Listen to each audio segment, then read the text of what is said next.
Hey, man, I'm telling you something. Bill Gates is single now. That motherfucker's about to get wild. You know what he should do? What he should do?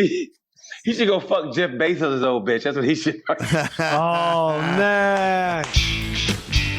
We got our guy BT back. BT, obviously the man, one of our favorite humans on the planet, joining us today. BT, what up, baby? What's up with you guys? Thanks for hitting me up, man. I mean that from the bottom of my heart. We've been trying to make this happen, and Todd always hits me up when I'm going to do. Like last night, I literally was walking in to see Wrath of Man with Jason Statham, and Todd goes, "Hey man, can you do?" I go, I'm going to see a movie, Todd. You can't just automatically, it's not a booty call. You can't just hit me up like, you ready? Motherfucker, I'm in bed. You know what I mean? So, yeah. So you're usually our booty call, though. You're usually our booty call for podcasting. Well, you know what? I've changed my standards now, okay? Now you got to call me in advance. Oh, man. You can't just hit me up like, you ready? Well, hold on. Let me go shave. Let me take a shower. I'm ready. You know what I mean? Well, it all worked out, though, because we ended up saying, let's just record in the morning instead of the evening. Yeah. And it's 1 o'clock here in the East morning. Coast. The morning. It's 1 o'clock, and you called that the morning. This is our morning, bro. Beers are delicious this afternoon. Dude, it's nice as fuck here in Indiana, finally. We got a nice day. Fine, but it's still a little bit cool. I mean, for May, it should be better, but, hey, it beats, the rain on shit, so it's good. Yeah, it's good. It's good. Hell yeah, man. It's good to have you back, brother. Thank you. Thank you, guys. You've been out there crushing the world. I went everything, and just what look what I'm supporting right now. It just came in the mail just now. Whoa, whoa. Shit. Cocoa Crispy underwear? I'm bringing the cocoa to the girls because I'm in love with the cocoa.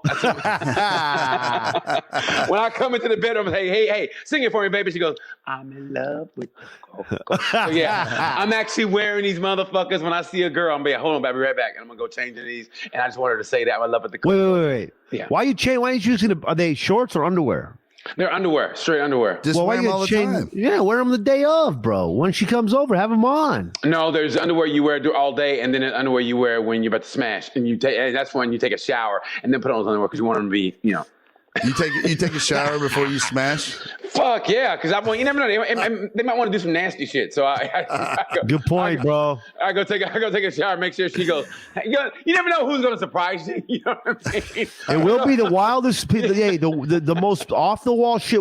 The person you never thought will do some shit. Yes. Suddenly doing some shit, and you're like, oh wow. So you want to be ready. You want to get the good underwear out. Like, hold on, right back, baby, and go take a quick little horse bath and come back like I'm ready. See, I've just forgotten what it's like to randomly smash. I have the same person I'm smashing with, and I got the routine down. So, now I get it. I forgot. My mind went back to those days, and I'm like, yeah, you always had to be ready. You don't know who's going to want to put their tongue somewhere that you're not expecting. Ooh, isn't that the greatest? Yeah, that's no, we gotta be ready. I don't enjoy it at all. Nah, you gotta let go, Todd. You gotta let go, man. You gotta be ready, baby. What are you holding on to, man? Yeah. I'm trying to hold on to my shit. I'm trying to hold on to my shit water because I can't always control when that leaks out. You know what I'm saying? Like I'm 49. Shit water. I'm 49. I'm a little overweight. You're 49? Yeah. Really? You'll be 50 in June.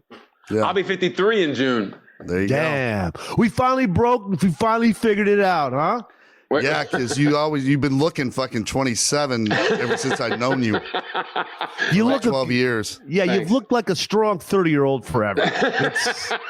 A strong. Well, I do my best. We were just talking about before we got up here how I love this show. I just watched episode 9 of the Mayans, season 3. Yes. If you don't know, it's a spin-off of Sons of Anarchy. This is the Mexican motorcycle gang. And it's just we were talking about how we'd love to be on that show. And a kid I've known for years through stand up. I haven't talked to him for years and years, but he's always been hustling. This Mexican comedian named Momo Rodriguez. Shout out for working your ass off and getting on the show and having it be a very prominent role on this show. He plays Steve. If you watch the show. Mm-hmm. And at the end of the day, all we want to do is be bikers, man. Fuck yes. Oh, this moral code we live by is dog shit. You have no idea how much I would love just fucking having the leathers on and shit. Roll up, get off the fucking bike with your boys and shit. Walk into a bar, everybody goes, I gotta go. You know, they leave. Yeah, people just don't know. Can they fuck you up? Will you fuck? You know, the tougher guys. Most people look at you and be like, "This guy will fuck us up." Yeah, Some guys will be like, "I can fuck that guy up," but then like, "No, but no." But are you willing to go the next? Do you have bats or pipes or anything metal or a brick or a pot or a gun, my man? You know what? Like, are you ready for the chopper? What you do is you bring like a little metal pipe around this big and you keep it on the bike at all times. I've learned this, like a little metal pipe. And that way, like if a car does something, like if a car, you know, everybody's used to getting cut off, but if they're kind of a dick, you ride up by them and you go bam and break the glass. Cause there's a certain inches you can go with that's not considered illegal. So you keep that on the bike at all times. And I know some dudes who keep ball bearings in their jacket. So a car does some shit, throw up in the air, boom, hits the fucking windshield. I mean, little shit like that. Yeah, little shit like that. You just, you know, just walk into a bar or something and sit there and do that little finger tap like, hey, man, where you from? And you get, don't worry about it, brother. Don't worry about it. Like, oh, shit, this What the fuck? What the fuck are you talking to, bro? and have that 1%er right here tattoo right here on the neck. And have I'm gonna get that one on mine, bro. That no one knows right here. And maybe just to fuck people like that. Have like an African flag and a Jamaica flag and for some strange reason, a Norwegian flag here. Like, what the fuck? Yeah. Don't ask. Don't ask. You know, just shit like that, man. Have you guys ever been to the Claremont Lounge in Atlanta, Georgia? Not recently, no. Okay, so the Claremont Lounge, like I did the Laughing Skull Comedy Festival there one year. Yeah. And they're like, you got to go to the Claremont Lounge. All the comedians that had done it before, they're like, you got to go to the Claremont. I'm like, all right, what's the deal with the Claremont? They're like, it's a strip club. And I'm like, okay, I'm in, whatever. But they're like, no, this is a different kind of strip club. It's a strip club for like old retired strippers that had come back and get a second life in stripping. So it's all like second life. 55 and over, but it's more like they're pushing 70, right? So it's just so fucking funny, dude. They're in there, their titties are sagging down to their knees, like it's crazy. And we go there, right? And as soon as we walk in, I'm like, oh shit. There was just us, and the place is packed with members of the Outlaws. And the ladies. Whoa. Like it was like private party night. I don't know. Maybe they own a piece of it or whatever. They had their own band there. They had their own Bob Seger cover band. Nice. So all they were doing is playing Bob Seger. And it was their house band. And I'm like, we are in the wrong place. We got to leave. And they're like, no, let's just stay. You know, you don't get very many chances like this to go to the Claremont. You got to say, if you did Laughing Skull, you got to say that you did the Claremont. So I'm like, okay. And we're in there. And one of the comics, I forget which one it was, starts hitting on this lady who's not a stripper, just a lady that's in there. And I pulled him by the arm and I pulled him in. I go, dude, there's not a single woman in here who's not club property. You know what I mean? Like, they're all taken, buddy. You're fixing to get us fucking killed. And he won't stop doing it. And finally, I like kind of had to threaten him. I'm like, dude, I'm gonna leave right now. I'm gonna leave right now if you don't stop trying to hit on women because you don't know who's who in here. And then her dude came over and just fucking like so close, like he breathed into his eyes. Like, here's some outlaw biker breath right in your eyes. And fucking the dude got white, like Larry Bird white. Why aren't you going to listen to the fucking the state undercover police detective when he tells you something? Like, I was so scared. Todd's never had to.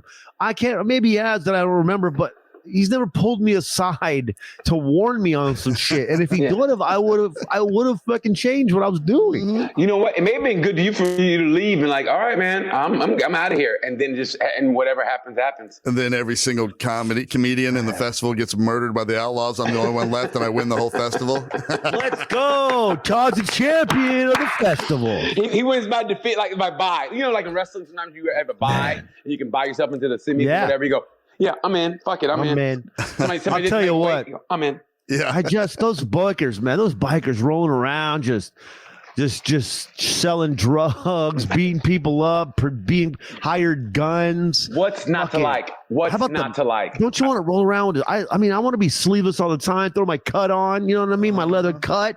To just ride with your boy. You know, you riding that formation and shit. And people pass you, you get that look like this. And they go, okay, just keep. You like you got scoliosis. You got that little bend in your back and shit like this. You know what I mean? And your back is all kind of, deformed and shit. Dude, yeah. Bro. Oh, with the apes. On my cut, brother. I didn't do that to you. I wouldn't betray you, my brother. Did you bump into my cut? I think at one point, like, you have to smack somebody in the head with a pool cue. If you're wearing a cut, you got to be in a bar with a pool table just to crack a pool cue across somebody's melon. It's a monthly quota, 2-3 cracks. Also, did you ever see? I saw a video of a hardo one time. Some guy was just riding around wearing a Sons of Anarchy cut, like a thing you buy off the internet. Yeah. You know, it's clearly not real. Yeah. And some other dude rolled up. What is that? Take it off. You didn't earn that cut. You don't know about this life. Like, calm down, hardo. You didn't, you didn't calm it down. You didn't fight in Vietnam, brother. I love that shit. I love it. That's fighting that well. There's a pretty decent Hell's Angels presence in Rochester, Minnesota. And remember that club there? It's on the second floor of that bar that used to be a Yoda room. Yeah, it was a great room. It was packed. Bro. Yes. Yeah. Right? It was one of their better clubs. And I remember They paid the least, though. Yeah, the first time I got the headline there after the show, they had that little bar up there in the lounge area. And I'm standing there just greeting people as they're leaving. And all of a sudden, this giant paw, this giant mitt taps me on the shoulder. Boom, like lowers my right shoulder. I'm like, God damn it, who did that? And I turn around and it's a Hell's Angels member, a patch wearing 1%er. And he's like 6'8", and he's just looking down at me and he goes, "Hey man, that was really funny." And I'm like, holy shit. Dude, I was like, I want to talk to you. We drank like 4 beers and just talked. And he was awesome. Fucking A. Bro, one time in Dayton, I was in there and I was a biker gang. I was like I don't know if they were 1%ers. Someone told me where they were, and maybe I should have been. But I thought they could take the jokes, and then there was like 8 of them with their cuts on, bro. And I went up right away like, goddamn Sons of Anarchy's here. Look at that, bro. Everybody in here is going to get beat up tonight, like that type of shit, bro. Yeah. And I guess they didn't like it. I guess they don't. Someone was telling me, bro, that's not good to say that. And I'm like, well, they're at a comedy show. I figured, I didn't know those rules, and they come in. I thought they could fucking play around and have a good time. I thanked them. From what I understand, I got away with a little bit of. I should have got beat up after the show. Yeah. Or at least attempt it. But yeah, I guess I learned a lesson, and if they're in there, you don't compare them to Sons of Anarchy because they don't like that. Yeah, I bet. Did you know what group it was? Did you know what gang? I forgot. I got to look it up. If I looked it up, I'd recognize the name. It was in green writing. Oh, maybe it was the not Warlords, was it? Warlords? I don't know. Okay. Many of those little affiliate groups. It's hard to yeah, they are. Yeah. And a lot of them are Amazon affiliate groups as well. They post links. They post links to stuff, and you swipe up, and they get a percentage of every sale. 20% off ape hangers. Yeah, you get 20% off over at Rod's Harley. And your bail gets reduced when you get fucking taken to jail. How great is that? 40% off over at Cherry Bail Bonds. Just tell them the Warlords sent you. Yeah, with promo code Warlords. Man, I always want my alter ego, bro. So bro. bad. Like I've read books on all that shit, man. Like I just go, I would just Yeah. I mean, traveling across country with your boy, just. Oh my God. Yeah. I still want to write a movie about that to get it right. It's got to be right about just, being in that kind of life. You know what I mean? Mm-hmm. Just, let me know if you do. I'll hook you up with Jay Dobbins, my dude. He went undercover. He's from Arizona. He played football with the Arizona Wildcats as a tight end. He went undercover for the Hells Angels. He talked about those white knuckle rides. Yeah, I know about him. I know all about him. Like I said. Oh yeah, Todd. That's Todd's buddy, bro. Yeah. I like that guy. Is he still in law enforcement? No, he's a football coach. He coaches high school football full time. He's retired from the ATF now. So well, he has to be after fucking incriminating the Hells Angels. Is he scared though? Is he scared they're gonna come after him?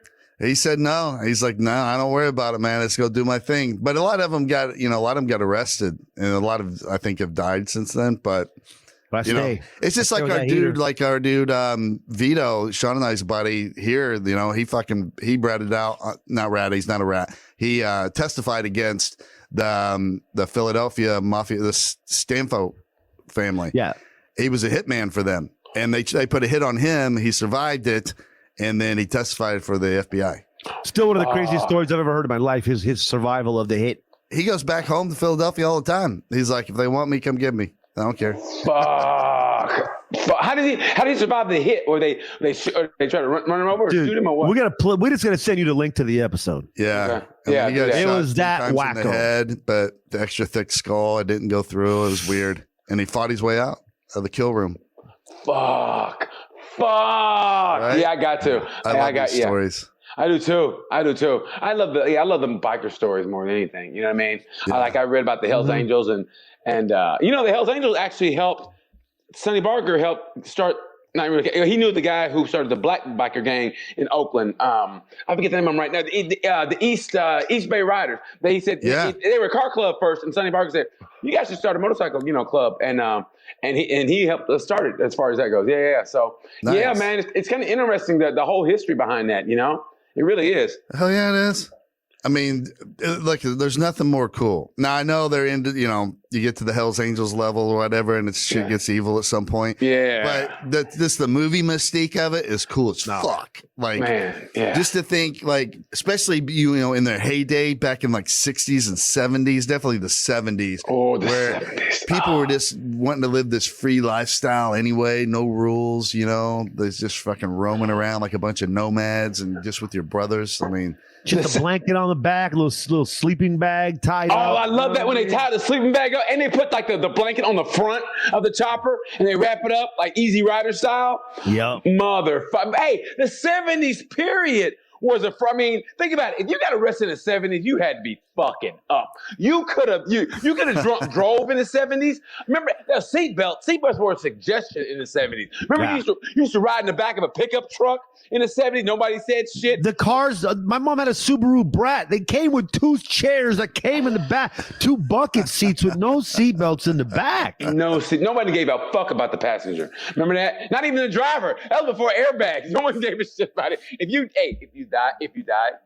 You die. The Pinto. Look at the Pinto. It was the driving time bomb. The gas is like right by the back bumper. That was a rolling C4 is what that was. The Pinto was a rolling C4. If you got rear-ended with a Pinto, that shit was done. Boom! It's a fucking party favor, bro. Man, hey, that would be the official vehicle of ISIS. If they could go back in time, they would get a Pinto and roll up to like a music festival and just like and they would just drive it backwards like this the whole time. Hey, that was back in the day. You had to earn reverse. Nowadays, people got it so easy. They look on the fuck. Back in the day, we had to turn around and do this shit. Man. And the 70s had the best music of any period ever. The women looked the best in the 70s. It was a natural look. If you had big titties in the 70s, you were just blessed. Now you can get them augmented. Back then, no. If you had big titties, like, oh my God, the Lord loves me. You had them big ass, full ass fucking titties. I mean, by the time you had, about 50, they would drop to your knees, but who gives a shit? No one's fucking a 50-year-old woman anyway. No. Not back in the 70s. I mean, it was fucking great. I mean, you know what I mean? What the Lord gave me. The Lord has blessed me. If you had little titties in the 70s, hey, you better still nice. Hey, you better get a great personality and learn how to tell some jokes because it's going to be hard to get a man, baby. They were all just getting it in back then, though. Oh, everybody. It was just, hey, who wants to get it? Okay, it's the 70s. Man. How great was the 70s? The only bad thing about that is you could go do hardcore prison time for having a joint. You know what I mean? That's the only bad thing about the 70s. Yeah. Other than that, fuck, the 70s were a great time. Women looked the best, man. They were natural. White girls had a straight right hair or the feathered look. Black girls had the big afro puffs. Mexican girls had that beautiful, long, just natural black hair. Motherfucker. Man, it was a good time. I'm a big fan of the Farrah Fawcett feather bangs. Oh, I did too. Back in the day. Oh, Jesus. Yeah, man. Yeah, and the big muffs. I mean, it was great. It was a grett time back in the day, man. I do miss the way that the generations would change every 10 years to a completely different shift. Like from 2000 to now, the only thing different is better cell phones. The shit not nearly the change of like from 1980 to 2000 it is from 2000. 2012, 20. It's not even close. But how much more can a body change? I mean, other than getting cut. I mean, the world, everything, the vision, everything, like the 80s compared to the 90s, or 1970 to 1990, like just those two periods.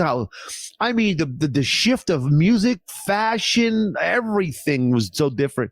I mean, I guess kind of AIDS fucked that all up too. But overall, you could look right now and be like, you could pick people off 70s, 80s, 60s, 40s, 30s, 20s. Yeah. Now you're like, you can't say 2008, 2016. It's the same shit. Yeah, pretty much. Yeah, you're right. I mean, you're right 100%, man. I think in a way, cell phones have gotten worse in a way. Because, I mean, there actually was a time I think you get pretty decent service. You could like actually listen, but now, you got the actual camera and the recording have gotten better. Everything else, I mean, it's still like, can you hear it? And it breaks up, other than that. Yeah, I'll still say just the camera part of it was good. What service do you have, BT? Now, well, I got Sprint going into T-Mobile, so it's still shitty. Okay. I've been in an abusive relationship for the last 20 years. I mean, I finally broke mine. I had enough AT&T manhandling me with their shit service. I said, you know what? I've been with you guys since the first cell phone I ever have. You're gonna keep on putting it right my butt like this on, not even a little lube or nothing. You didn't even give me a little kiss on the neck or nothing. Yeah. I canceled with it. I went over to T-Mobile. Not having many problems. Not many problems. I'm with you on that one, but still, I mean, it's like, yeah. It's all the same shit, though. It's all the same shit. I couldn't help it though, because Sprint went out of business. I mean, gradually they're going out of business, which in a way kind of good. I was so sick of their shit. You know what I mean? I mean, good, but they're the longest relationship I've ever been in my life, girls included. I've been with them for over 20 years. I remember I was like, oh my God, a 20-year relationship with Sprint. And listen, back in the day, the Sprint, where you just, what do you call it? You hit the button and it was like a walkie-talkie. Text to talk to text, or talk to whatever the fuck. Push to talk. Push to talk. Yes. Yeah. Push to talk was the shit, dude. I love that so much, man. It was just like, that's cop shit. Yeah. It's fucking 247 Adam 19. I remember, and like, I was married at the time, and she, we were shopping somewhere buying a couch, JCPenney home store, right? Wow, that is a long time ago. And me and my wife both had the push to talk Nextels, and they sent me around. They kept fucking us around on this couch, and I'm out in the parking lot for like an hour waiting on this thing, right? And they're like, go around to the loading dock, and I'm like, there are 3 trucks parked there. I can't even get back there. And I'm like, just have them move these trucks, so I can even get near the thing. And so, but it's all on push to talk. And then I'm forgetting, I get so mad at some point that I forget it's push to talk, and she can't control what comes over there. There's no quieting the push to talk, right? And I just start screaming, like, tell that fucking bitch that I can't even get to the loading dock. And I'm just screaming, and she's like, scrambling to shut it off. That's what Todd goes. Hey, when Todd gets in that mode, just step to the side and just let it happen. Yeah, it's done. It's done. Let it happen. It's a wrap, brother. It's a wrap. Yeah, man. If Todd goes to full on cussing, if the CUNT word gets tossed out there, and whether it's electronics he's yelling at, a printer, a lug nut that won't loosen, a fucking hammer that's just not hitting the nail right. Yeah. Just step to the side and let it just pass by like a storm. Yeah, it's done. It's done. About it. Yeah, forget about it. Hey, Dave, forget about it. Remember that old video with David Lee Roth? Hey, Dave, forget about it. Remember when he first went solo, that first one? Hey, Dave, forget about it. Remember that? I think it was just the gigolo, and everywhere I go, people of the pod days play gigolo, every dance. Remember, man, let me tell you something. That was back in the day. That video when he first left Van Halen, it was such a big deal when he came out, and he did a 180. He'd be like, well, what the fuck? But it was so fucking cool when he did just the gigolo, because it was, had no guitar in it. It was just like, what is he doing? But man, I kind of dug it. Had no guitar. It was like, the fuck's he doing? But it was funny. Remember, he was like that on that tour bus, and he goes, and he did whatever, and he goes, hey, Dave, Forget about it. Remember that shit? Fuck, I love that, man. He was so fucking funny. I feel so bad for young people in this regard. Like, there's so many things they don't know about, like they don't know how cool Bruce Willis was. Like, when back in the day when he had his hair and like he was so cool, he made Seagram's wine coolers cool. He was that's how cool Bruce Willis was. You, as a cool ass dude, you wanted to drink wine coolers just because of Bruce Willis. He had a commercial where he walks out of the front porch of his house and he's not wearing any shoes. He's barefoot. He's got the cuffs of his pants rolled up and he's got like a summer butt up, short sleeve collared shirt on, and he just starts singing Seagram's golden wine cooler, and you're like, oh, I'm gonna go get a fucking 12-pack right now. That's how cool Bruce Willis was. Yeah, man. Hey, he was, and I mean, Die Hard was probably the best action movie ever. It really was. It was one of the top 5 of all time. I mean, when it came out, it almost changed the game, bro. That movie didn't have a fucking flaw. I mean, think about it. It was one of the best movies of all. And is it an action movie or a Christmas movie? You know what I mean? That's always been the big debate. When it came out at Christmas, dude, it changed. It was so fucking great. When he had to walk across that glass, he goes, he knew he had to walk across that glass and that glass in his foot. And then he killed Hans's brother man, that movie was a fucking bagel. And the famous yippee-ki-yay, motherfucker. I mean, dude, even to this day in movies that don't have Bruce Willis in it, they say yippee-ki-yay, mother. I mean, that's changing the game, bro. That's changing the game. Hans was the best villain of all time of any movie. Yeah. Who was the cop again? Wasn't it Carl Winslow? Yeah. Yes. The fat black cop from Family Matters. It was perfectly cast, dude. Perfectly. So good. I mean, and you felt for him when he talked about how he accidentally shot a kid, and that's why, and they had that little symmetry, going on. So you felt for him. I mean, just you couldn't beat that movie. It was cast perfect. It had everything. The difference of movies now that the technology is so good, the cameras and whatnot, is that you lose nostalgia. Yes. Like when one time, somebody I knew had just gotten one of these really high megahertz TVs, like that makes shit, like they put on Groundhog Day was on. And you could see it was such a clear picture, and like it was so detailed. It was almost like you were on set. And you could see the makeup and how fucked up. Like I turned it off because it ripped the nostalgia away from one of my favorite when I was at home sick movies to watch, Groundhog Day. Yeah, like, I'm not going to let the technologies of this amazing television fuck up my life. It was like 120 megahertz type joint. It was just one of the most high. Like I couldn't. This was like 5 years ago or something, and I just was like, this is ruining TV.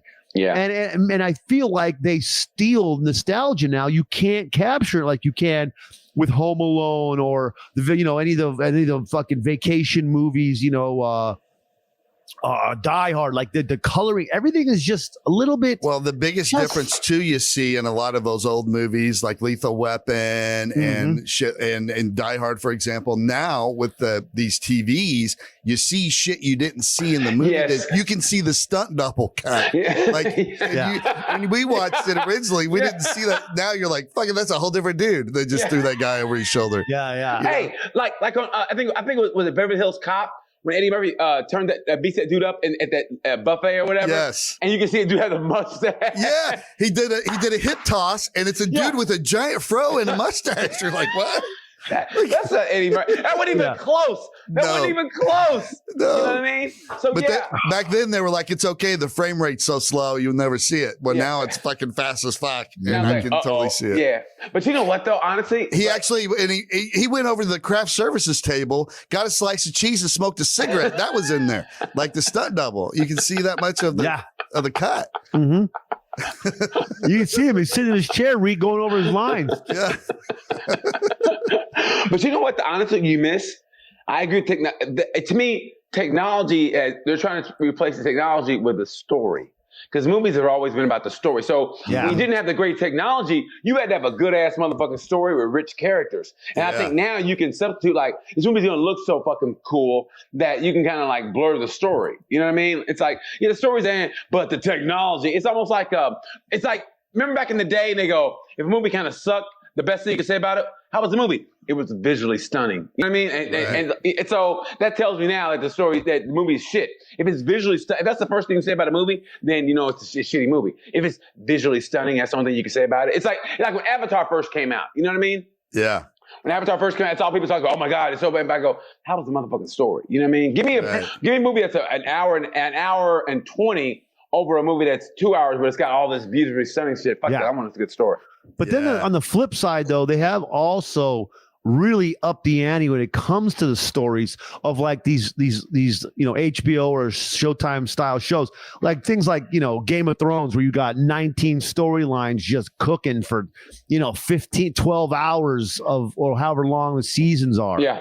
So they either get rid of the fucking story and just give you all the shit to look at, so your ADD is distracted with an absolute trash storyline, or they just go ahead and go all out bonkers like it's a goddamn 12-part Godfather series. Right. And part of it too is we can have those kinds of TV shows now where we couldn't before, not only with technology, just as because we're advancing so much as a culture, because back in the day in the 80s, we didn't know how to train dragons yet. So you couldn't use dragons in your film. You know what I mean? Especially 3 of them. I know. They tried so many times, and then the dragons just killed the whole production. They just killed everybody. Burned up the fucking whole set. They tried it. You didn't know how to train dragons. I just got there like, what are you saying? By the way, if I'm in the internet, if I have a few $1 million in internet money to, seed a company, why has nobody go ahead and just created a toilet company called Game of Thrones? I mean, have some respect for wordplay, brilliant. dude. That's brilliant. I'm going to sell toilets. It's the GOTs, bro. It's the Game of Thrones. I'll throw a W in Thrones so it throws off the fucking throne lawyers. Dude, you know what I mean? Sit down and have have it like this, right? Where you put your hands here, right? And then have a little thick gate where you can put your magazine or whatever. And then a button where you can press the bidet if you like that kind of thing. Yeah. Bidet. How great would that be? You're literally on a Game of Thrones right here. And oh my God. Yeah. And even when you sit down, the seat pulls apart a 1/4 inch each way, so makes your ass crack pull apart. If you got a fat ass, make sure that ass is getting cleaned up by these bidet shower nozzle heads. Yes. I love that. Yeah, man. Dude, get on it now. Games of edit this out, Todd. Edit this out, Todd. Copyright. We know people are going to steal it. This is a very smart listener, group of listeners we have. They will jump all over this. They'll see this not done already. Next thing you know, we're going to see a line of toilets called Game of Thrones with a W in it, where the seats they go apart so that the ass crack separates and you can hose it down after a good shit. Dude, that is fucking brilliant. Maybe the greatest idea I've ever heard in the last 2 days. I also reinvented ground drones. So ground drones to run wire. A thing you just stick in the ground and it goes on its own to run the wire, but then it had already been done. I love it. Honestly, since I got sick a month or whatever so ago, I dropped 15 pounds and just from not eating. I mean, not because I was doing it. It was just because I was sick and I couldn't eat and I wasn't eating. I'd have maybe a bowl of soup every other day for a little bit. My lady come down with a bowl of chicken noodle and she'd be like, listen, you need to eat, bro. You can't be running around skinny, okay? I need you exactly how you are. That's what I like. But since then, like I've kind of changed my habit. Like I'm eating less bread. By the way, this is no longer the ad. This is just what's going on in my life. Okay. I'm eating less bread. Like I had a little bit of a half of a chocolate pancake this morning, but that's because it was there. What am I going to do? Waste it? Mm-hmm. But overall, like I'm eating way less, and I feel. I mean, I let what I have been doing is I've been letting hunger kind of just linger longer, and I'll drink water or I'll drop some more. I'll stay hydrated. And it's kind of helping to like not just eat 12 times a day and be a 250-pound fat fuck that I was, bro. I mean, I'm 235 or maybe 230, but still. Look good. Are you still bicycling, PT? Yesterday I did, I want to say officially, but I biked for so long that my phone went out of battery power. I literally, and it was miserable. He has an old phone too. They have good batteries. I'll tell you how far I went yesterday. Yesterday, I literally went, and I will tell you. By the way, when we now. say bike, he rides a bike. We're talking like one of them 10-speed joints with the spandex and a helmet. I went 57.52 miles. Jesus Christ, bro. Get off our feed, bro. Yeah, 57.52 miles. Look at that. Jesus. Wait, back that up. I want to see where you drove around Indiana. Holy balls. This kid went up the loop. He went past Zionsville from fucking. My God. That's an all day trek. North. 4 hours, bro. 4 hours. 4 hours. And didn't stop one. Didn't unclip once. 4 motherfucking hours doing Black Tour de France. That means not knowing when a race is going to start or stop. You just ride and you stop at a strip club. No, I mean it was 4 motherfucking 80-year-old titties banging around. Yeah, man. But here's the deal. I started at about 10 till noon, right? And my dude gets off the bus. My little boy gets off the bus around. The mom said, "Hey, make sure at 3:45. Can you be home when Carter got the bus?" I said, yeah. And so usually her girlfriend is there to pick him up, but she don't have him on the list. And now they're real strict about, if you don't know the person that's there at the bus stop, then you can't let the kid get off, which is understandable. So I had to be back by 3:40. I said, no problem. Well, I kind of got lost. I just kept riding, and I looked down at the time. I go, fuck. I was in Zionsville, I think about 2:40. I go, I gotta fucking haul it. So man, it was around. I think last I looked, I was about 5-6 miles from home, and it was like 3:15 or whatever. And my phone went out of battery power. It just conked out. I go, motherfucker. So I had to fight, and I was miserable. Like I couldn't go too fast because I literally went out of all my gels. I have gels in my hydrated water. Mm-hmm. I depleted all of those things. I've never done that before. I had nothing to go on. I'd had this much water, maybe. And I'm about to cramp up, but I knew he'd get off the bus, so I was like, ah. I remember some dude had his windows down in his truck. He's like, what the fuck? I was like, ah. And I gotta meet the boy at the stop. Yeah. So I'm there to pick him up, and I'm in my spandex shit, and they're like, what the fuck is this guy? I literally went there, had my clips on, and then I was there in all my spandex shit, and I was like, man, I thought I wasn't gonna make it, but I found it because I had a goal to make it, and I made it, man. But I was fucking miserable, but I did it. God, I can't believe you. How sore are you? I couldn't do 20 minutes on a bike. Well, my man, tank can't take it. Well, hey, your tank can't. Well, you gotta get the proper gear and have the little padding that goes underneath it, so you can have a little gel. So yeah. I need a fat ass dude seat because my shit will start to hurt like that. The taint area will definitely swell up. Well, that's why you get that little it's a salve you put underneath it, and it's called chamoy, like the chamoy kind of whatever. Chamoy is a sweet Mexican hot sauce. Well, okay, not that, but it's but you rub it in and it's good. You rub it. I put that on my taint all the time. What are you talking about? How about a little chamoy for that ass? Literally. So yeah, man. So that was my day yesterday. So I'm good for today and maybe tomorrow. Who knows? Maybe Monday. Like I remember watching that movie last night, going, "I'm done. I'm done, man." I mean, like I was done. I bet. Yeah. Jesus. Yeah.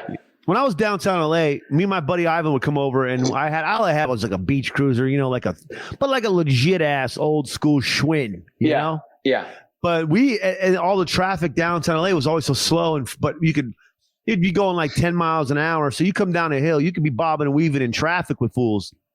And we used to have a great time, but we'd go ride for like an hour, just banging around in traffic, fucking off, having fun, get to the top of the hill. Yes. Off Figueroa, you come down, banging it all, so hit all the green lights, you time it, because you have to wait for that first light right before it turned green. Then you can hit all the lights. And then you get to the bottom, and there was this bar. It was this bar. It was a keyhole. It was a keyhole. We'd go in there, and we'd slam 30, 16, 22-ounce Tecate cans. Yeah. Yeah. Oh, man, it was the best. Keyhole bar. Fucking miss downtown. That shit. I miss LA. Fuck, that was some good times, man. God. What was the name of it? A downtown bar? On Figueroa on what? Figueroa on what? No, this was down off of Main and 5th. But we would start up on 5th on Figueroa. Okay. Here it is. What's the name of it? Bar 107, baby. Nice. Good for Bar you 107. It was a keyhole. Yeah, the bar entrance was a keyhole. And when the first time I walked in here, it was very hipster. They were playing 70s porn on the TVs. Are you I was serious? just like, what the fuck is going on? This is a little bit wild right here, bro. Just fucking bushes flying around downtown LA. It's kind of cool to see that again, though, right? I mean, if you watch 70s porn, like I kind of like the retro. Every now and then, you go back and go, there was something like it was like okay, you know what I They mean? really got to cradle a set of nuts back then. Yeah. You know, that was pure passion. Hey, it really was. I mean, yeah, it really was. Like now it's more like, but back in then it's like, I think she's doing it because she likes it. You know what I mean? Like honestly, like there's something about back in those days, man. It was a different kind of like now. That's why I like watching amateur porn because it's like there's a chance you might meet them bitches. You know, like you're at like Kroger or some shit or Meijer. You go, hey, wait a minute, Wait a second. wait a minute. Hey, I think your likes chocolate 69. How did you know? I know. Well, hey, well, shit. That's why I like going to Walmart. Walmart is the breeding ground for fucking amateur porn. You look at that. Yep. I've seen these two fuck before, I'm sure. You know? Yeah.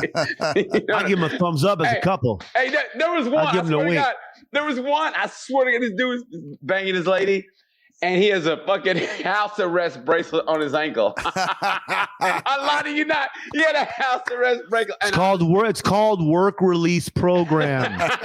It's called work furlough, friends. Dude, it was the fucking best, and he was banging the shit. Save him going to prison, but man, it was great. Is that a house arrest fucking ankle brace? Oh, it was great. It was great, man. Dude. Yeah, man. Yeah, that is pretty funny. That the old ankle bracelet. Oh man, and he still got some ass. So that dude's still living his best life. He's living his best life. That's what's good about amateur porn is that's how all porn used to look, you know? Yes. In the 70s, 80s, it just looked like you just, you got a camera at your house? Yeah, let's just set it up. And you would see fucking boom mics in the background and shit. Because who gave a shit about the boom mics? You know what I mean? Yeah, Who gave a shit? It wasn't like it was a real movie. Like, God damn it. It was like, and like the lighting kind of bad in amateur porn. Like now though, if you watch Pornhub now, which kind of sucks, is that like they took a lot of videos down because for some reason I think it was like they didn't get consent or whatever. So you can't find videos that you like, which shows you're a fucking addict. But still, you can't find the videos that you used to like. So it's like it's kind of sucked. It was funny. This dude, when I was in Oklahoma City at Jokers, you know that Wednesday night they always do like amateur night. You know they do like open mic and then the regular show. And when open micers talked about how Pornhub kind of sucks now because they took down a lot of the videos. And it's funny because I asked him that after the show, and he goes, nothing but dudes over 45 go, yeah, you're right. It kind of sucks now. It's like, man, that's the one thing you can't admit in public. Wait, first of all, how many videos does a video archive of 20 million videos have to take down for someone to notice? Right. That's what I'm saying. You know what I mean? Yeah, it's like being a functional alcoholic. You know, like people don't know until like. How do they know? Depleting like 50% of the inventory then. In order for you to notice, they had to get rid of like 50%. But you know what? The server's got to get full at some point. Like you got to start deleting shit. Dude, they've got to. I'm not sure. Go on that video and just tell me that you can't go past page 7,000. Like, But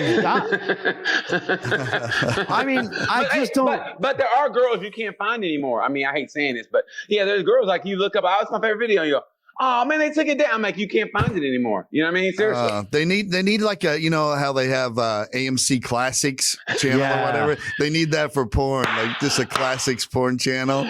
They do a whole channel, like a whole site instead of Pornhub. Yeah. It's like Vintage Hub. You know what I mean? Yeah. So you can go get your Jenna Jameson. You can go get your, I don't know, Chrissy Canyon. Yeah.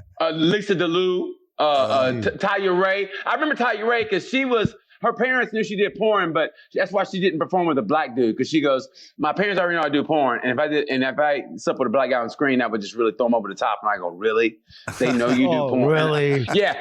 She was Alexis Texas before Alexis Texas. Yeah. Oh, nice. Because Alexis Texas won't sleep with a black dude on screen, so it's like because it messes up their money when they go stripping down south. You know, they're like, you were the black guy. I ain't gonna tip you. So they don't sleep with a black dude on screen. So when they go down south and go to a strip club, then they can make big money. You know, so really? yeah. Yeah, trust me, I know. I shouldn't be talking like this, but yeah, I know. I feel like I'm an undercover CIA agent who is exposing all the secrets. Yeah, well, racism in the porn and stripper industry. Yeah, right. Yeah, no. Hey, there's gonna be no marches for that. Trust me. Yeah, nobody. You won't get a fucking city permit to shut down fucking half of downtown to go marching for fucking racism in porn. Jesus.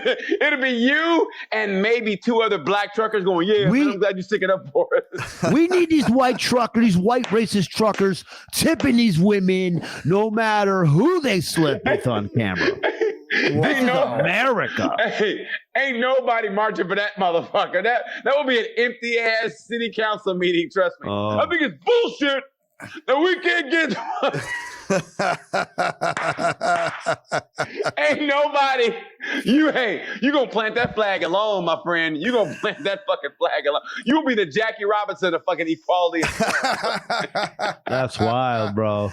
I didn't even know this was a thing. Me either. Strippers having to think about the Southern market and like what research too that these clubs and these truckers are fucking doing to know which ones are which. Dude, I mean, it's like anything else, Todd. It's like, honestly, it's okay. Like me and beer and alcohol. I know nothing about. I don't know what the liqueur. I don't know what the. I don't know that. I don't know what brewery. I don't know what a microbrewery. I don't know any of that shit. I perform there, but I don't know any of that shit. But when it comes to porn, trust me when I say this. That's the problem. I mean, that's why. Honestly, that's why they say like Alexis Texas won't perform with a black dude. She says because and this has been from history. Like when you go because they make a bulk of their money, especially now because, porn is so accessible now that they really, they don't make the money they used to. So they got to make their money by stripping. So when they go to the Southern markets, man, they, when they're dancing, the guys are like, nah, you were with a black dude. I'm not going to fucking tip you. I'm not going to, pay the big, yeah. So we should do a documentary on this. Yeah. That's when you think racism can't go to another new low. I know. They just check off a new box. Yeah. I fucking produced that documentary. It makes zero money. Yeah, exactly. So, we watched this documentary, but it was produced by a black dude. So. Yeah. It's gonna have a limited market value, but still. But it's the truth, though. It's the truth, man. It's the truth. I mean, it's interesting as fuck. Yeah, it's happened back in the day, and that's happened. Yeah, I mean, a lot of shit in the porn industry, man. You're going that you don't really think is a big deal, but you go, wow. I mean, yeah. No, like, it is a big deal. Like that's a whole new level of racism when you're like, fucking, I won't even tip a stripper that's done a porn scene with a black dude. Yeah. Like, what the fuck? Yeah, man. It's just, I mean, it is what it is, bro. That's why they say on screen they don't do it. And then they kind of give that wink just to say, this kind of show it could be, but they say they're not racist. They go, on screen I want, and they'll leave it at that to have that little ambiguity. Like, so guys go, okay.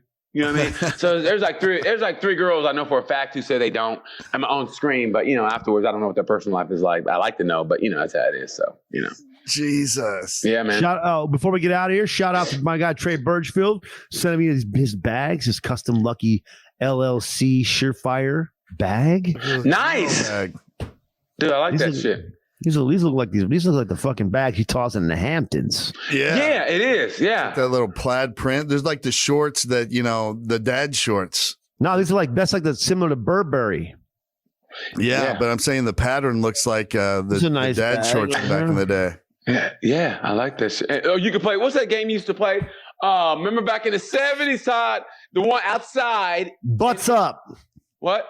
Was it called Butts Up? No. It's almost. It kind of reminds me. It kind of in a way it reminds you of a cornhole, but it's not. But it's kind of like. But it's also kind of like tic-tac-toe outside. Yeah, you had to throw a beanbag and you would hit a cube that was on a axle, and it would flip over upside down, and you had to get them all turned over upside down before the other person, I think. Yeah, what was it called? It wasn't tic-tac-toe. It was a. Fuck, I forget. But that was one of them 70s games that it was fun. But nowadays you go, kids be like, I'm not going to do that. That's too much work. You know what I mean? But it was fun. Back in the day, it was fun. You know what? What toy do you think from back in the day would work now?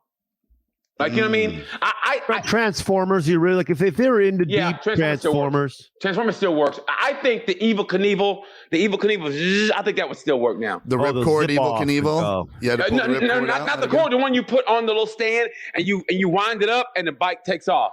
Okay. But you know how I know it worked? I looked at it on Amazon. It's fucking $59 on Amazon. That's how I know it still works. $59. So now they have remote control ones. Not as cool because that was the thing. You didn't have control once you let go. You had to have it aimed perfectly. Yeah. And your release had to be perfect because if you tipped it at the last second, he was going to slide out on his side. So it was all in, your own hand-eye dexterity and then being able to crank it and let go just the right release point in order for him to make the jump.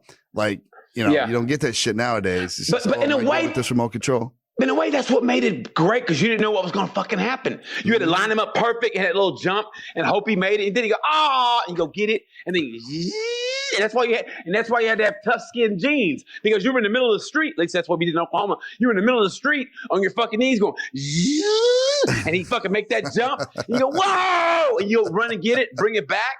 I mean, that was fun. Nowadays, kids are like, I'm not going to get that. No, are toys ever large? Like my biggest toy in my life that I wanted that I never got was the, looking back, it was only like $150. My mom could have saved up, bro. The G.I. Joe the aircraft carrier, dude. I could have got that, bro. I remember the aircraft. Was that the one where you put the airplanes out and you brought it back and you hooked onto something and you hit a button and it would make it go like this? I don't think it made anything fly or anything like that. It just was a 7-foot fucking toy. Fuck, I don't that was that. A ship, an aircraft carrier. I did because it was the holy grail for all G.I. Joe fans. It was basically like G.I. just Joe like toy collectors. It was basically just like a setting to put all your action figures on. Yeah, your planes and choppers if you had them. Because that shit got expensive. Aircraft carrier. I'm gonna look it up on Google. Yeah. Motherfucker. Huge. I used to look at it, bro. It was a big old box in the store. I'd look at it, bro, for an hour. My mom would be shopping. I'd just sit there Indian style just looking at it. Sorry, crisscross applesauce. You got to say it now. Isn't it fucked up? Isn't it?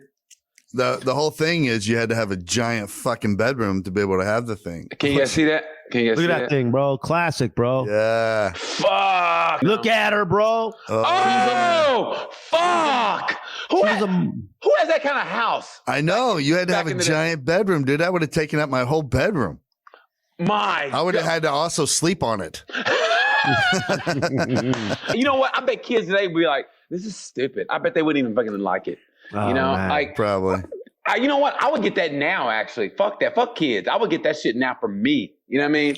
Well, once me and my lady get in the house, I might have just opened up a toy room. There you go. And then I'm gonna get all my GI because what happened was I'm gonna end this on a sad note. And this is also if you have a kid and you thinking about leaving, thinking about maybe you're just gonna go ahead and be a deadbeat dad. Don't be a piece of shit. But when I was a little kid, my mom got remarried. We moved. I was like in first grade or whatever. We moved to Ohio, lived there for a couple of years. Shit didn't go great. We moved to Alabama where his family lived. And that's where I lived in Alabama for almost a year of my little childhood. And then I had all of our toys and all of our stuff. And we were going to move back to California. Okay. And then we packed up the only thing we could fit on the plane. We had a couple of boxes of our toys or whatever. The rest was all packed up. And my, Kenny, the guy, was going to bring all the stuff out the next week. Hugged them at the airport. See you next week, Dad. We flew. That motherfucker never showed up. God damn. I remember Oh my goddamn G.I. Joes I've been collecting my whole little kid life.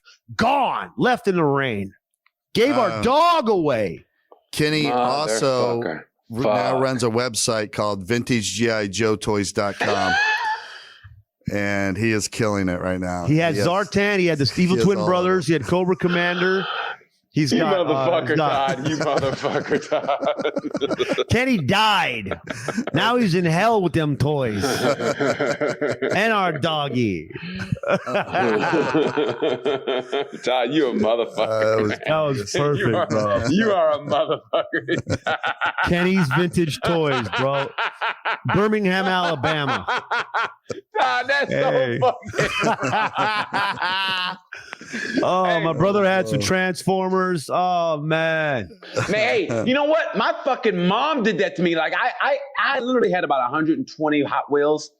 And so, but I still kept them and I went to college and everything. My mom was going to sell them. And my dad goes, That's how cool my dad was. My dad goes, hey, don't do that. He goes, he might want to give them to his kids when he gets older. Whatever. My mom goes, I don't care. I think my dad held on to him for me. Like, he goes, hey, here. I mean, my dad, yeah, how cool is my dad? My mom didn't give a shit. My dad stood up for me, man. That was so fucking great. Respect that move, bro. Yeah, man. I mean, cause I had the carrying case for them Hot Wheels. Like I was going to a business center. I had a carrying case for Hot Wheels.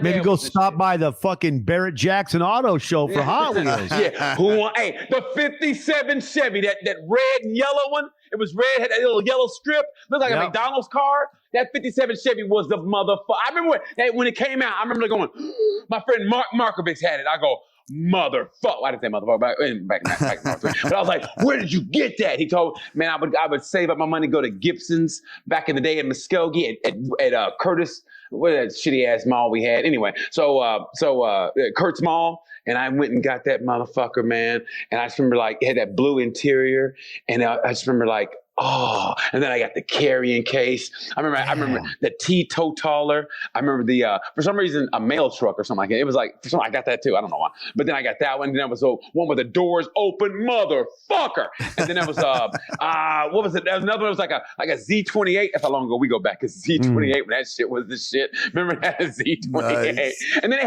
they had a Pinto. They had the engine outside of the fucking car like it was like a Pinto. Hot Wheels were the shit, man. I'll tell you what, though. I used to just see, you could tell who had a different level of care for the Hot Wheels because mine would just kind of be in a box, but you had yours in little baby garages. Yes. Yeah, I did. Yeah. And that's how you love cars today. That's why you're one of the biggest racing fans I know. Mostly moto, but overall, just the power and the grace of people racing vehicles. Well, that's why I came out the last minute. I got through watching the qualifying for F1. That's why. Yeah, man. I mean, it's in my fucking blood, bro. As much as I love comedy and everything else, racing. Oh, if I got the right offer in racing, man, I'm like, between racing and entertainment, fucking racing is my Do you have the no fear gene? Like you're not scared at all. You get on that bike or whatever car, go as fast as you fucking want. No fear. Let me tell you something. I've done track days on the motorcycle, and I dare anybody that zips around town acting a fool on a motorcycle, get them on a track day. Let's see how good they do. Because man, it's a whole different story when you're on a fucking track to go as fast as you can, and I guarantee you fucking won't. Because you might be going 100 something or whatever down the straightaway. You got to dip into a turn. Let me tell you something, man. That's a whole different motherfucking level. I mean, when you're going on a highway and zipping around town, yeah, whatever. It's real easy to look cool doing that. Really look, yeah. But when it comes time to get down. Yeah, talk to me then. I'm gonna show you real quick. I got to show because I did it. Oh, there's me. I did a track day in England, and there's me right there. Right. Look at that, bro. There's me. Okay. And then this me as my fat ass on the back. This dude I'm on the back with, he's like 60 something years old, by 65. He used to race professionally in England. And that's me on the back. He's doing a wheelie. It would be on the back. And he was doing about 95 in the air, and he changed gears in the fucking air. Wow. Yeah. Yeah, bro. And you're just hanging on in the back for good. I'm hanging on going. And it was after about 4 or 5 laps, I almost said, hey, man, I get it. You were really good, but you can pull this motherfucker in anytime. I mean, because they had this thing where they hold on, and drivers talk about arm pump. That's where you hold on for so tight your forearm. They have to get operations because it's the muscle here, right? Mm-hmm. I mean, it gets so tight that you're holding on that you can't. I mean, this guy lost a race last week because he had arm pump so bad that he had to give up his positions. That's how much it hurts. And so he's gonna go through a second arm pump operation. So people don't understand it when they hear about it. They go, yeah, whatever. Armchair racers go, yeah, whatever. And then when I was on the back of that bike with that dude, and we literally, when he was going to a turn so fast, he would stop, and I had to hold on, and the bike literally lifted up like a stoppie. He lifted up like it. I had to hold on to him like this. We come down. When I was done, I couldn't fucking move my fingers, man. So I understand the arm pump. So yeah, man, that's a real deal, bro. That's a real thing. Damn. That's a real thing. Damn. Yeah, bro. Yeah, that's how I get down, bro. That's how he gets down. The man gets down. By the way, gets down, just living on the edge. Living on the edge. I want to get this out there also before it's old and someone else claims it. For all the people out there that are saying that it's basically Bill Gates running around your body with the vaccine and all that, and they're all trying to be Dr. Couchy, bro. That's a guy that thinks he's Dr. Fauci, but on his couch, he's Dr. Couchy. Dr. Couchy. Oh, we got another Dr. Couchy on our hands over here. A fucking Monday morning quarterback. Fuck it, Dr. Couch. Wasn't that great, but I felt great saying it. Hey, man, I'm telling you something. Bill Gates is single now. That motherfucker's about to get wild. You know what he should do? What he should do? He should go fuck Jeff Bezos' old bitch. That's what he should. Oh, man. Hook up with Jeff Bezos' ex-lady. How great. He walked into a party and he goes, and Bill's like, yeah, remember her, Jeff? Oh, how great would that be? They combine their money and make more money than him? Motherfucker. Just as a what a pissing thought. contest.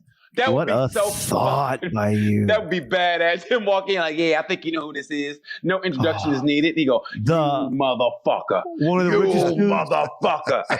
he pulls that Denzel from Training Day. Yeah, you motherfucker. Oh, how great would that be, man?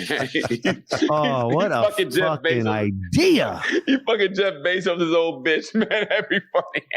He went from losing half his fortune and because suddenly out of nowhere becoming the richest dude in the world now? Again.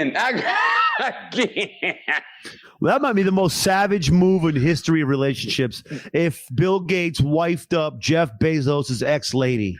Dude, man, how vicious would that be? Dude, I mean, seriously? How vicious would that be? Fucking hit with its ex-old. He walks into a party. It's him, Larry Oracle, who wants to be rich. So he wants to be the richest man in the world so fucking bad, but he can't be because Warren Buffett's like, yeah, motherfucker.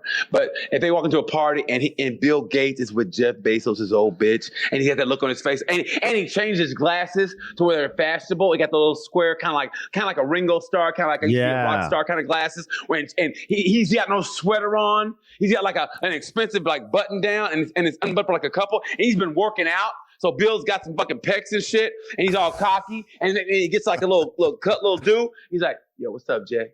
You good, bro? I think you know my woman." And then he goes, "Oh, how great would that be, man?"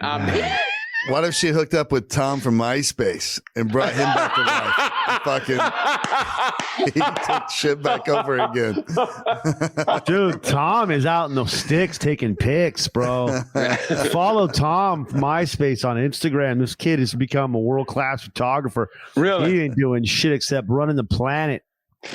Taking photos, dude. Why should he do anything, man? He made his money, and he was the originator, rock and imitator. No one rock better, no one rock greater. How great is that? Seriously, man, that dude lived the life. I mean, he's done it and got out. He got out before he got all crazy. Remember how great MySpace was? You could follow them fucking Nancy. Those motherfuckers turned me into a coder, bro. I was coding my page up. IMG equals SRC, bro. Quote. Picture image file there, unquote, parentheses, kid. F7 dash 7 colors, dude. It was great shit, man. It was good times. It was good times, right? Hey, it really was. BT, man, you the man, bro. Yeah, this was good times. Always good times. Hey, like I said, Todd, you give me fucking ample amount of warning. Yeah, we can do this. You know, I love you guys, but I wouldn't give up my Jason Statham time for you guys last night. I don't blame Respect. you. I had my fucking popcorn, and I put it down. As a matter of fact, I had my popcorn, my motherfucking icy, right? And you know me, when I go to movies, it's always small popcorn, butter, layer it, large icy, all the flavors mixed together. Walked in, my phone goes, I go, oh shit, put it down. Todd, I go, God damn it, Todd. I go, damn you, Todd. I'm about to go see a movie. Send.